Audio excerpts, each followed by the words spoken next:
Question, Monsieur Rouget. Oui, nous ne voterons évidemment pas contre cette délibération, d'autant plus que j'avais pas pu y participer pour des raisons matérielles, je m'étais excusé, donc j'ai pas pu y porter le débat.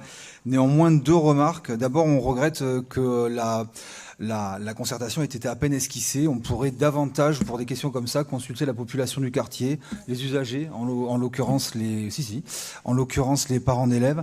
C'est ce genre d'initiative, même symbolique, qui pourrait faire vivre différemment la démocratie locale.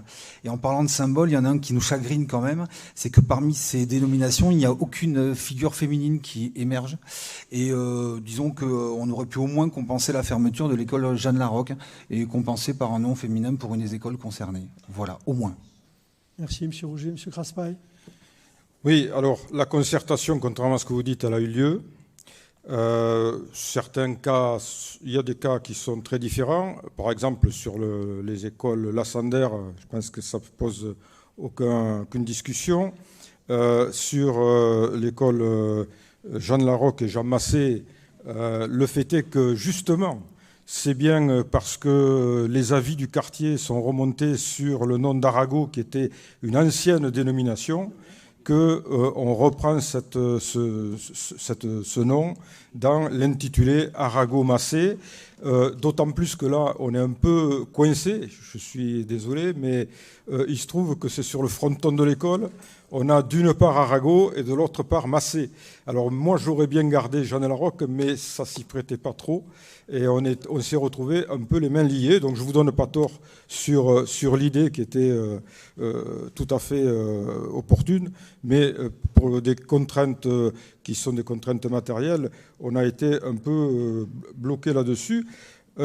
Sur les autres écoles, ça s'impose assez facilement parce qu'il y a des usages. Par exemple, Perrault-Prévert devient facilement l'école Jacques Prévert parce que c'est le site qui accueille l'ensemble. Debussy-Vallon est devenu le nom d'usage. Donc on a pris Claude Debussy-Henri Vallon. Et là aussi, il y a eu une sacrée concertation qui a débouché sur à peu près n'importe quoi. Je vous fais grâce des propositions qui nous ont été données, y compris les pics de la chaîne des Pyrénées. Donc bon, on a tranché et on a coupé court à cette concertation. C'est souvent le cas dans ce genre de choses où ça dérivait. Ensuite, les autres se sont à peu près imposés, puisque Théophile Gautier, Jean de La Fontaine, on a préféré le local de l'étape. Et Jean Moulin-Henri du Parc, c'est l'école, là aussi, par effet d'usage, c'est la grande école des deux.